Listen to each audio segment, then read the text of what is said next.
going to speak, Yuyan asked me, and Sharon asked me to speak, give you a big picture on inequality.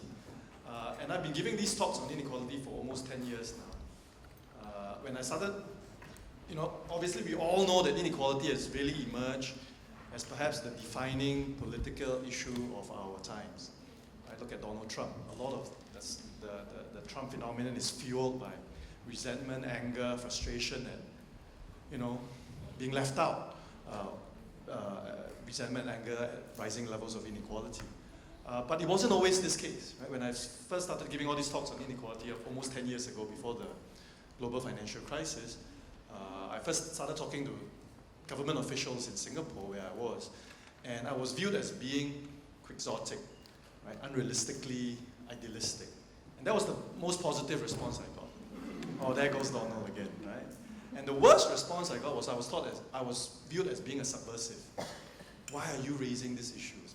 It's not just the issues I was raising, but the motives were also questioned. Right? Why was I raising these issues? And the prevailing wisdom, consensus in the Singapore government then was, and I've emphasized that position has evolved over time, but the prevailing consensus then was that inequality didn't matter as long as we had opportunity.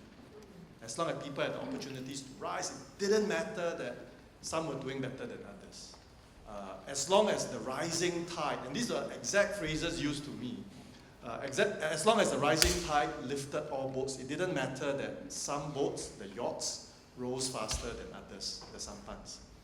Right? They even created analogies and metaphors to debunk what I was saying. But then we had the global financial crisis. Before that, even when I spoke to academic economists in Singapore, I didn't get a warm reception. Because by the late 1990s, early 2000s, inequality had been marginalized. The study of inequality as a legitimate issue of economic research had been marginalized. Wouldn't I be right to say that, Irene, who also studied? Of course, there were people working on inequality, people like Piketty, Atkinson, Tony Atkinson, but they weren't considered mainstream. It wasn't considered mainstream economics, which was really tragic. And this very much reflected, everything I say very much reflected the neoliberal consensus of the 1990s and all the way till the global financial crisis. And then we had the crisis, and public interest in inequality took off. But because academic economists, had neglected the study of inequality for so long, there weren't really many people you could go to or read or interview if you wanted sensible opinions on inequality. There was Krugman, there was Stiglitz, but and there was Piketty. But Piketty only became well known after Capital, right? In the last few years. So what I'll do now is try to give you some seminal charts, pictures, images, frameworks that, as reporters who have to report inequality, you must know. It is inexcusable for you not to know, right? And these are charts you see repeated over and over again. And I'll end talking briefly about the story in Singapore and see how we go from there. So one chart you must be familiar with is this one, right? Up to about late 1970s, up to about 79, thereabouts, average pay, whether defined in terms of average hourly compensation or average hourly wage, kept pace with productivity. Right? We all think that wages or incomes, right, must keep track with if labor productivity rises, wages should rise also. And then that was the case up to about 1979. And then after that, it diverged. Pay no longer kept pace, average pay. So inequality is not just a poverty problem. It affects average workers just as much. In fact, it affects the 98th percentile just as much, actually. Because the gap between the 98th percentile and the 99th percentile is huge. But that's a separate story. So that's one chart I'll show. The second, and I'm using American examples because they're simply the most salient. You can find very similar charts for many of the countries that are represented in the room tonight. And inequality has waxed and waned, it's risen and fallen over time. During the robber baron era in the Americans, what Krugman calls the long gilded age, right up to the Great Depression, right up to the war, in fact, inequality was at very high levels, right? Household income, the share of the top quintile, the top 20%, rose to levels near 50%. Then you had the war, right? Capital was destroyed, equity wealth was destroyed, and then you had the golden age of equality, right? Middle class America, where everybody got a high school education, many got a college education, the wage gap between the top earners and middle income earners, that shrank dramatically. And the top quintile earn no more than about 35% of the country's income. And then after 1979, as this chart shows, inequality rose again. Right? And now we are back to the levels of inequality, very similar to those we saw in the 1920s, the robber baron era. And it's the same across most of the developed world. Of course, in Northern Europe, for instance, the governments do a lot more in redistributing, in correcting, compensating for the inequality that is generated by the market. The US, which has much weaker social safety nets, inequality is much higher, right, in the US. And Singapore is much closer to the US in terms of the extent to which the government redistributes, i.e. not a lot. This simply shows individual income and the share not of the top 20%, not even of the top 10%, of the top 1%. And it's about 23% now in the US. The top 1% commands 23% of the US's national income. Here's another chart you can show where you look at after 1979, where has all the income, it's not that the US, it's not that productivity growth has slowed or stopped in the US. It's going on at more or less the same rate, about 2%, 1.5% to 2% a year. So where has all the gains in economic growth, in productivity gains, where have all the gains gone? Most of it has gone to the top 1%. But even the top, the next decile, 81 to 90th percentile, that's only seen a much smaller increase, a less than 50% increase in their incomes between 1979 to 2000, and over a 40-year period. Incomes below the top 10% have been relatively stagnant, while the top 1% have seen spectacular, dramatic increases in income. So those are three seminal charts. And this one especially, you see this shape recurring quite often in my presentation. Okay, so what's the story in Singapore? What do you all think for the foreign guests? Do you think inequality in Singapore has gotten better or gotten worse in the last 15 years? Well, not so sure. Not as obvious. It's not as obvious. If you look at the data up to 2012, it has gotten somewhat worse. But if you extend it to 2015, it's actually gotten better. Inequality in 2015 is not significantly worse, probably about the same level as it was at the start of the century. But you all know the Gini? Have you heard of the Gini coefficient? Gini of 1 represents perfect inequality, right? One person owns all the wealth. A Gini of 0 represents perfect equality. So most developed countries, most OECD countries would have Ginis of about 0.3, 0.35 after government redistribution, after taking into account taxes and transfers. Right? And because taxes and transfers tend to be progressive, well, they're all progressive to some extent, right? The rich pay more taxes, the poor enjoy more benefits, more transfers. So after taxes and transfers, after redistribution, Gini would be lower. The question is not whether it's lower, the question is how much lower. Right? So in a country like Sweden or Denmark or Germany or Norway, the pre-taxes and transfers, the market-induced Gini is usually about 0.4, 0.42, 0.43. But after government transfer, it comes down to about 0.3. So it's a substantial reduction in inequality. The government reduces inequality by about 12 or 15 Gini points. Right? In Singapore's case, it's a very small reduction in inequality. So this speaks to my earlier point about how the Singapore government, like the US, is much less redistributive. So in Singapore, the government only reduces inequality by from 0.48 to about 0.45. So it's only 3 Gini points. So we're only about a quarter as redistributive as, say, the German state or the Danish state or the Swedish state, right? So that's the Gini, which is an abstract. One of the reasons why inequality is so hard to report is because it is so abstract. Right? It's not like poverty. How do you report poverty? I'll show pictures and stories of people living in actual poverty. But inequality is a much more abstract concept. And you can have rising inequality without increasing poverty. These are separate, related, but they are separate concepts, poverty and inequality. So one way as economists, we try to make inequality data more salient, more relatable, is by showing the divergence in wages and incomes. So this shows the top 10% and the bottom 90%. You can see the growing gap, right, between what top earners, the top 10% earn, what the bottom 90% earn. But that's not good enough. That's not sufficiently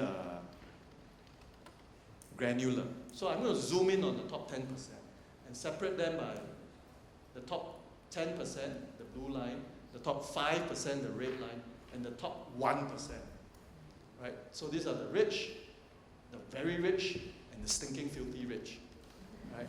And even that, you see the pattern repeated, right? So when I say inequality is an issue that is not poverty, it's not just something that affects the bottom 10, 20%, it affects the middle income, right? The average income earners. It affects even people in the 98th percentile guy is probably a lot more envious of the 99th percentile guy than the 50th percentile guy is envious of the guy in the top 10%. Another way of representing the divergences, the spread of wage increases, is to do something like that, right? Bottom 90% over a period of about 30 over years, 35, 36, 37 years, the bottom 90%'s incomes have increased by about more than 3 times, 3.5. So not bad in Singapore's context. But look at the top 10%, it's increased by about 5.5 times. So a 60% larger wage increase than what income increase than what the bottom 90% have enjoyed. Okay, so the question then becomes, then the next, so all that's data, right? And you, as journalists, you have a job to report in a way that is relatable, that makes sense, that is understandable, that and you, to your readers. The second part is, so what's the story? What are the underlying forces that drive this unequal patterns of income distribution? So often in the literature and certainly in the public mind, who's to blame or what's to blame? It's globalization, isn't it? And it's absolutely a plausible explanation of what's going on, right? The great doubling of the global workforce that has depressed wages, China's entry into the global economy in the last 30 years, even India's success in doing stuff, especially in ICT and software that developed countries were previously dominated. So surely that must have depressed middle income wages in the West, in the developed world, in developed countries like Singapore included, right? And so commonly, globalization is identified as the culprit, as one of the causes, one of the sources of inequality. And this chart has been popularized. So another of those seminal charts I want to show. This is a chart by Branko Milanovic, formerly of the World Bank. Have you all seen it before? So if you look at it yesterday, okay. What's wrong with it? It's wrong, right? It's empiric. It was not as rigorously put together as it should have been. But anyway, you've seen the charts. So the big beneficiaries, according to Milanovic, and I don't agree with it, the big beneficiaries of globalization has been the new middle class in places like China, to some extent in India, much of the emerging world, right? In emerging economies, mainly China. The poor, the very poor, these are the one of the losers of inequality, the ones who are locked out of growth. People in Africa, the vast majority of people in Africa. The global super rich, they've done very well as well, right? Think bankers. Think anybody who is able to leverage globalization to export their skills, their limited talent, their scarce abilities, right? Who's done badly as well? The middle class in the developed world. So I think the reason it's wrong is because, well, it's a complicated story. Did they all cover why it was wrong yesterday in the? Yeah. Okay, maybe in the tea break I'll get him to fix it, and you can watch it on the tea break. But essentially, population growth in many of these emerging economies, as well as population declines in the developed world, can explain much of this chart. So it's not driven by globalization. It's really a story of demographics. And once you strip away the population effects, you don't see this elephant shape anymore. But nonetheless, globalization is often blamed for everything, for inequality, for Trump's rise, for Brexit, right? And I think too much emphasis is placed on, it's a plausible explanation, but I think too much emphasis is given to that story. I think a bigger story that's happening and that's underreported and people don't understand the effects of the effects of that is technology and how technology leads to rising inequality. Right? That's a much more important long-term story. First, there are at least 4 or 5 ways in which technology is driving inequality. First is skill bias technical change. That's easy to understand, right? The kind of technologies that are coming into the marketplace require skilled workers, right? To produce, to reproduce even. So that's a more sophisticated story is the race between education and technology. And this is work done by Claudia Goldin and Lawrence Katz, one of the few people who kept working on inequality even when it was unfashionable to do so. And their argument is it's not so much about skill bias, technical change, it's more about the relative supply and demand of skilled workers. In the early part of the century, in the early part of the 20th century, there was a huge wage premium given to anybody who's got high school education, simply because there were so few of them. And then higher education was democratized, especially not just high school education, but also college education was democratized from the 1950s onwards. So that hence explaining the golden age of equality between 1950 to 1979. So the wage premium from higher education or from high school education, that premium dropped. From around 1980s onwards, with the advent of new technologies, especially new infocom technologies, the internet and software and all that, that college premium has increased. Now no longer high school education, now you need to be college educated. Increasingly not just college educated, but college educated in the right disciplines. Right? The easy way to think about this is geeks will rule, right? Nerds will rule, right? And so in that race to produce skilled workers, higher education systems are losing. Technology is winning. The demands from ever more sophisticated, knowledge-intensive technologies, the demand is outstripping the supply of such skilled workers, hence explaining the growing higher education premium to those who have those skills. The third effect of technology is job polarization. What you've seen in the developed world, at least in the last 30 years, has been how the demand for high-end jobs has grown, and also, surprisingly, the demand for low-end jobs hasn't fallen. You would think that technology would displace low-end workers, but actually not. It is actually very difficult to get a piece of machinery or a robot to come clean this room. Right? You still need manual laborers. Right? Maybe in 20 years that will change, but at least for the last 30 years, it's been incredibly hard to create a robot intelligent enough to clean this room. Meanwhile, it is fairly easy, well, it's not fairly easy, but it's been possible now to create robots who will displace middle skilled workers. Right? Bank tellers, production operators, clerks, typists. When I joined government 40 years ago, 20 years ago, one of the biggest pools of employees in government was stenographers, typists. They've all been displaced. Right? They've been replaced by the personal computer. Right? So it's been typically middle-class, middle-income jobs that have disappeared. They'll end up in 2 million. The fourth effect of technology is the spread of winner-take-all markets. That's quite easy to understand. And finally, advances in the next 20, 30 years, you're going to see massive advances in artificial intelligence, which are going to displace and disrupt many jobs. If your kid's asking you what kind of jobs they should go into, tell them to become a recreational therapist, a dentist, an athletic trainer, clergy, right?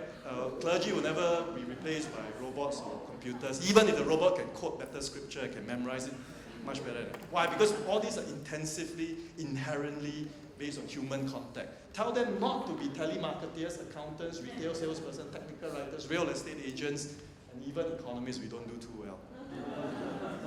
I have other charts on the difference in views of techno-optimists and techno-pessimists, but I'm afraid I don't have time to talk about Piketty's arguments, but maybe we'll do that during Q&A. Thank you very much.